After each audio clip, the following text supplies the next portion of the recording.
Hii hapa ni zone namba 2. Zone namba 1 ile tulikutana hapa lazima ni slopes ama root of the mountain. Zile ambazo tumekuja nayo baba. Ile ndo zone namba 2.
Amahoro y'Imana bane nawe nshuti ukunda Ubukombe TV. Nkuko bisanzwe iyi ni channel ikugezaho amakuru yizewe kandi afitiwe gihamya ndetse n'ibimenyetso. Duhora rero duharanira ko hari icyo wakunguka cyangwa se wamenyera kuri iyi channel yacu. Uyu munsi turifuza ko dutemberana namwe ku musozi wa Kilimanjaro. Ni umusozi muremure cyane uherereye mu gihugu cya Tanzania hafi y'umupaka wa Kenya. Ni wo musozi muremure kurusha indi yose ahangaha muri Afrika.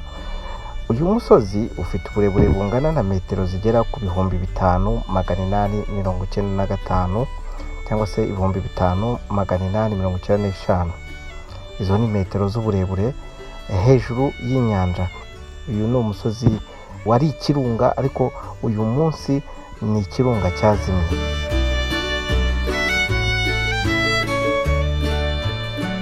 Nubwo uri mu karere gashyushye, hejuru yawo haba urubura nicyo bita ice cyangwa se snow. Gusa urwo rubura rugenda rugabanyuka bitewe n'imihindagurikire y'ikirere. Ni kimwe mu byiza bikurura ba mukerarugendo benshi muri Afrika. Abantu benshi baturuka hirya no hino baza kusura, kaba bazamuka uwo musozi muremure cyane. Ni urugendo rutari rugufi, ni urugendo rumara iminsi 7.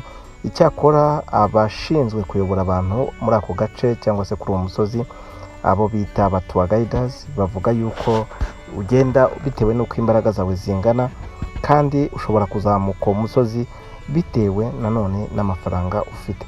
Bivuze ko ushobora kurara umunsi umwe aho wazamutse akaba ari aho ukimanukira, iminsi 2, 3, 4 cyangwa se 5 ushobora kuba waharangije.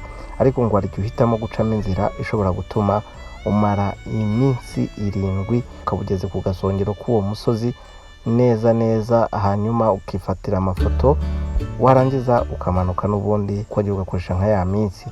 Izina Kilimanjaro rero bivugwa ko rishobora kuba riva mu ndimi za kera, risobanura nk'umusozi urabagirana cyangwa se umusozi w'umweru. Ngibyo ibyo wamenya ku musozi Kilimanjaro. Ushobora kubona inyamaswa zo mu mashyamba uri hejuru y'umusozi. Ushobora gukebuka ukareba hasi y'umusozi ukahabona inyamaswa. Ikindi gikorwa gikomeye cyo kuzamuka uwo musozi ni ukugera ku gasongero ka Afrika. Ni igikorwa cy'icyubahiro ku bakerarugendo benshi baturuka hirya no hino ku isi. Ntabwo ari aba Tanzania, ntabwo ari abo muri East Africa. Usanga abantu benshi bahuruye bava imihanda itandukanye bashaka kugera ku gasongero ka Afrika, kuko aho ngaho niho harehare gusumba ahandi. Ariko nanone hari icyo bita waterfall cyangwa se isumo. Hari isumo. Ahangaha ni waterfall izwi cyane hafi ya Kilimanjaro, iherereye ahantu bita Metaroni. Ni hafi y'umujyi wa Moshi hano muri Tanzania. N'ubundi iri ku burebure bugera kuri metero 70 kugera kuri 90. iherereye mu mashyamba atoshye kandi y'icyatsi kibisi cyane. Amazi yayo ava ku misozi ya Kilimanjaro. Igihe rero wumva ushaka kuhasura na kugira inama y'uko wagerayo, mbere na mbere ushobora guturuka muri Arusha ugaca mu mujyi bita Moshi. Ni umujyi uzwi cyane utuwe n'abantu bita abacaga.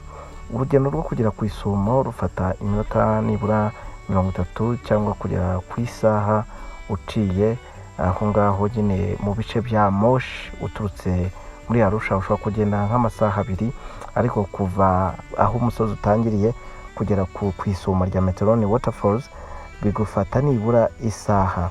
Rero ibyo ukwiye kumenya uramutse ugezeyo ni ukugera kuri ayo masumo nyine, wishimira ubwiza bw'isumo, ugafata amafoto. Ushobora no koga igihe ubishaka, babandi bakunda za adventures, cyangwa se gusa ugasura hafi aho hari imirima ya kawa, ushobora no kwisura. Ariko nanone ushobora no guhura n'abacaga ukamenya n'umuco w'abacaga batuye hafi aho ngaho. Hari inkuru y'uko abacaga babanje gutura muri ako gace, hanyuma abamasayi baza kubarwanya bashaka nyine kuhatura ngo bahorore inka zabo mu bindi bice byinshi bya Tanzania. Ariko byarangiye ngo habaye imirwano ikomeye cyane. Nkurikije amakuru Umutwagaida yaduhaye, hari abacaga ngo bari barimo n'amoko y'abagwana firimbi cyangwa se abapigime.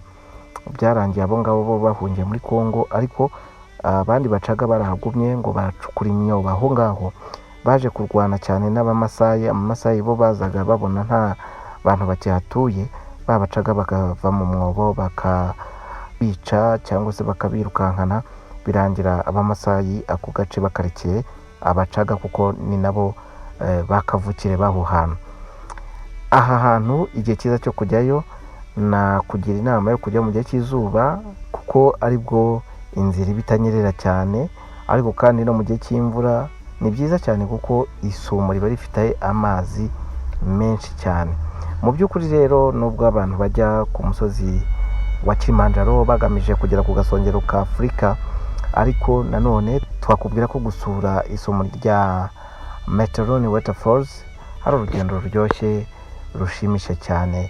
Ntibisaba kuzamuka umusozi muremure cyane, ariko kandi ugenda wishimira ibyiza nyaburanga bihari. Hari amashyamba, hari imisozi, hari ibyiza byinshi, kandi nanone uraruhuka wumva umuyaga mwiza, umwuka mwiza. Inshuti bakunzi ba Bukombe TV, turakomeza nyine kubana mu biganiro byacu. Turagukangurira gukanda like, subscribe ndetse na comment.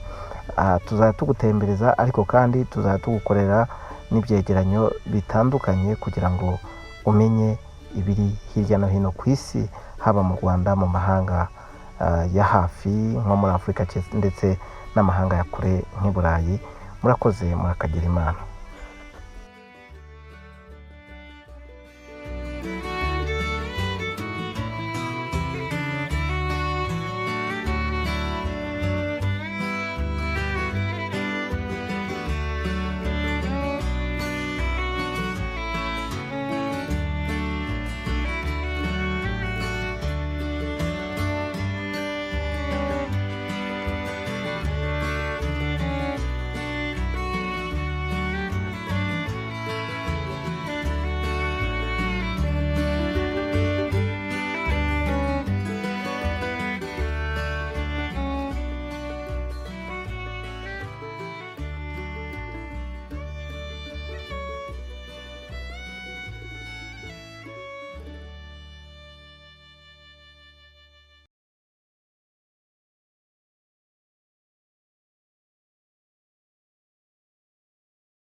Kapa Summit. Alafu hii unajua mountain na zone 5. Hii hapa ni zone namba 2.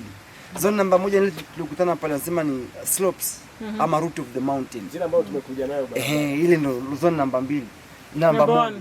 Namba 2 ni hapa tulikuwa hapa mountain forest. Namba 3 ni hapa hii. Hii zone namba 3 inaitwa Moorland. Umeona species zimekuwa fupi sababu the unavyoenda juu species na decrease in size and lakini hakuna njia ndani. Njia hapa katikati.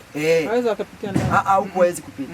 Alafu zone namba 4 ni hapa hii, desert. Yaani kuna total desert, hakuna jani wala nini. Hakuna majani kabisa, hakuna hata mti mmoja. Ni mchanga. Ni mchanga na mawe tu, ndio hizo zone namba 4. Alafu zone namba ya mwisho ni hapa hii, snow. Jamaa yuko vizuri. Sasa maji yanatoka hapa. Maji wanabeba gani? Ukiangalia mapota ambao wanapanda huku, haya ambayo yanashuka haya maporomoko. Haya maji umeona huku hivi. Hizi barafu ndo zinayeyuka. Alafu ndo kuna special kuna njia za chini kwa chini ambapo tunasema zile rocks ambazo zinakuwa laini zinatengeneza njia ya maji kuja kuibukia kwenye hizi hapa mountain forest. Alafu ndo na capture maji alafu inaachia shuka chini. Hata yale ya Marangu yanatoka huko. Maji mpaka Kenya, mfano kama kule Loitoktok Chala, kilimo chao wanachofanya cha kumwagilia vitunguu na tomato, maji yanatoka mlima wa Kilimanjaro. Barafu ya kutosha. Barafu ya kutosha. Na hii Kilimanjaro ni source of mto Pangani ambao unaendaga mpaka kule Morogoro, Dzungo, kuenda mpaka Mozambiki. Maji yanatokaga hapa Kilimanjaro. Yani maji ni non stop. Mfano kama tungeenda kwenye hizo waterfalls huko chini, mngona maji ni mengi na hapa kuna more than 50 waterfalls around the mountain. Hapa Marangu tu zipo 8. Watches National Park. Huko zipo 8. Nyingi sana. Lakini sasa Kilimanjaro kuna dialect 7. Kuna Rombo, kuna Hai, kuna Marangu, kuna Siha, kuna Kibosho. Zipi hizo? Yani njia ambazo ni maeneo ya watu kuishi. Sawa. Sasa yote yanazo hizi waterfalls. Imagine maji mangapi, yani liters ngapi zinakolektiwa na zinaenda wapi? Means barafu ya kufa mtu. Na hii barafu haijai kuisha tangu imeanza kukaa hapo. That's the power of the nature. Mungu anajua jinsi ya kuishije, tungeishije bila hii. Kilimanjaro ukisikia kwa jina ni kitu kidogo, lakini ukija kwa reality kwa ni something very big. Yaani hapa nyo nimewapa 0.0 history of Kilimanjaro. Lakini kuna mambo mengi sana ambayo natakuwa ya juu kuhusu Kilimanjaro. That's why imekuwa kwenye 7 wonders of the world. Kilimanjaro imekuwa nominated in 7 wonders.